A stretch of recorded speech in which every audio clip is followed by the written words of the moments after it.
Assalamualaikum warahmatullahi wabarakatuh. Waalaikumsalam warahmatullahi wabarakatuh. Alhamdulillah wassalatu wassalamu ala Rasulillah Muhammad bin Abdullah wa ala alihi wa sahbihi wa mawala amma ba'du wa la hawla wa la quwwata illa billahil aliyyil azim. Alhamdulillah bi ni'matillah bi qudratillah wa iradatihi.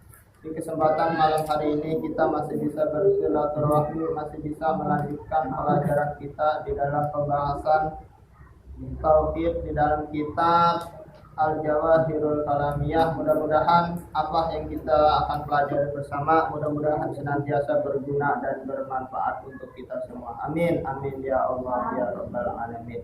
Insyaallah pembahasan kita di kesempatan malam hari ini yaitu insyaallah kita akan membahas tentang sifat wajib bagi Allah Subhanahu wa taala al-kalamu, yaitu Allah Subhanahu wa taala Maha berfirman.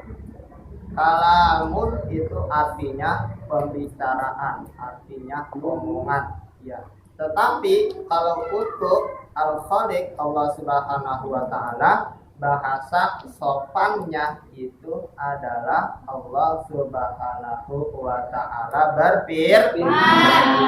Nabi Muhammad sallallahu alaihi wasallam bersabda, para ulama berfatwa, para orang tua menasehati. Seperti itu aturan di dalam bahasa yang sopan. Mari kita baca bersama-sama sedikit tabarukan sebelum kita mempelajari bersama. Bismillahirrahmanirrahim. Bismillahirrahmanirrahim. As-su'alu kaifal i'tiqadu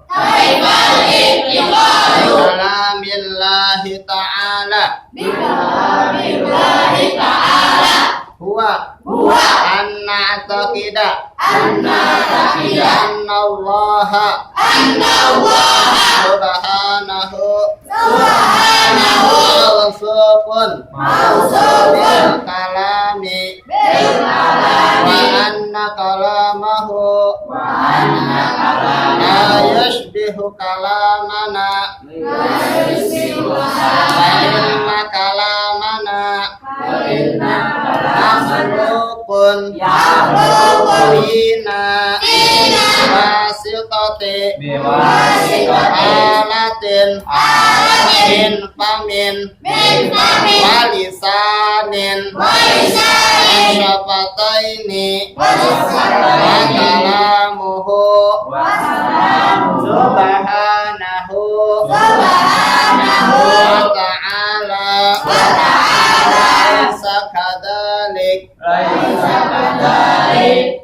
Bismillahirrahmanirrahim. Qala mu'allif rahimahullahu ta'ala nafa'ana bi ulumihi fid dharain amin ya rabbal alamin. Kaifal i'tiqadu, bagaimana meyakini bi kalamillahi ta'ala dengan sifat kalamnya Allah Subhanahu wa taala. Huwa anna taqida, yaitu kita harus meyakini di dalam hati kita dengan seyakin-yakinnya tanpa adanya keraguan, anallaha subhanahu mausufun bil kalam, sesungguhnya Allah Subhanahu wa taala mausufun bersifat atau disifati dengan sifat kalam. Wa anna kalamahu, dan sesungguhnya kalamnya Allah la yushbihu kalamana, tidak menyerupai kalam kita. Fa inna kalamana, sesungguhnya kalamnya kita makhlukun bina, itu diciptakan pada diri kita. Dengan apa? Biwasitati alatin, dengan perantara alat, min famin walisanin, dari mulut dan lisan, wasyafataini, dan kedua di bibir. Wa kalamuhu subhanahu wa ta'ala laisa kadalik, dan firmannya Allah Subhanahu wa ta'ala itu tidak seperti itu. Nah, ini adalah Salah satu daripada sifat wajibnya Allah Subhanahu wa taala yaitu Allah bersifat Maha berfirman. Mustahilnya yaitu hukmun mustahil bagi Allah Subhanahu wa taala itu bersifat apa? Hukmun bisu atau tidak bisa berbicara, itu mustahil bagi Allah Subhanahu wa taala. Tapi kita harus ingat kembali bahwasanya laisa kamitslihi syai'un. Tidak ada sedikit pun yang serupa dengan Allah Subhanahu wa ta'ala. Artinya Al-Khaliq Allah Subhanahu wa ta'ala berbeda dengan makhluknya. Kalau Allah Subhanahu wa ta'ala bersifat maha berbicara atau bahasa sopannya Allah bersifat maha berfirman, jangan kita samakan seperti kita. Kalau kita berbicara dengan apa? Berbicara dengan mulut.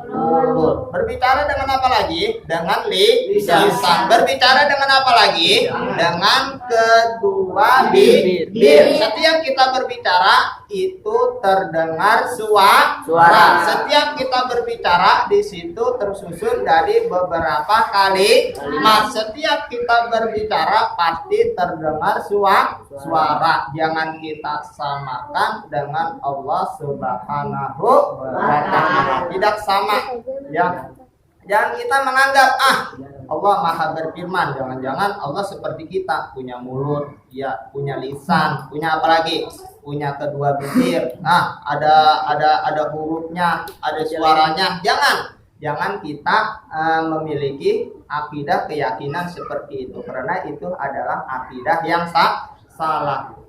Lalu bagaimana dengan kitab suci Al-Quranul Karim? Al-Quranul Karim ini adalah kalamullah Subhanahu wa ta'ala. Buktinya ini tertulis dengan bahasa Arab, berarti firman-Nya Allah Subhanahu wa ta'ala itu bisa dibaca. Tuh, ya, jangan kita salah paham.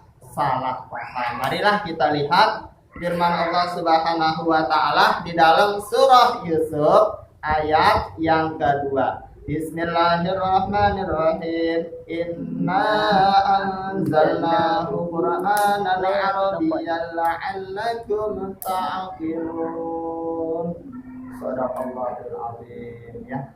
Inna anzalnahu, sesungguhnya kami menurunkan Al-Qur'an Qur'anan Arabiyyan dengan menggunakan bahasa Arab. Untuk apa? La'allakum ta'qilun, agar supaya kamu itu memahami, agar supaya kamu itu mengerti. Jadi maksud dan tujuan Allah Subhanahu wa ta'ala menurunkan Al-Quran dengan bahasa Arab agar supaya tuh orang-orang Arab pada mengerti. Karena apa? Karena Nabi Muhammad sallallahu alaihi wasallam itu lahir di Arab dan diutus juga di Arab. Berbicara Nabi Muhammad sallallahu alaihi wasallam dengan bahasa Arab. Makanya Al-Quran ini ya yang 30 juz yaitu menggunakan bahasa Arab. Untuk apa? La'allakum ta'qilun, agar supaya tuh orang-orang Arab mereka semua paham. Bukan berarti kalamullah itu bisa tertulis. Bukan berarti firman-Nya Allah ini bisa tertulis. Al-Quran dengan bahasa Arab. Berarti Allah ini berfirman, berarti Allah ini berbicara dengan bahasa Arab. Bukan. Itu keyakinan yang salah. Al-Quran Allah turunkan dengan bahasa Arab karena Allah turunkan kepada Nabi Muhammad sallallahu alaihi wasallam, dan Nabi Muhammad sallallahu alaihi wasallam diutus di negeri Arab dengan bahasa Arab. Makanya Al-Quran pakai bahasa Arab. Paham tuh? Jadi jangan salah paham ya. Wah, ini kalau nah itu keyakinan yang salah.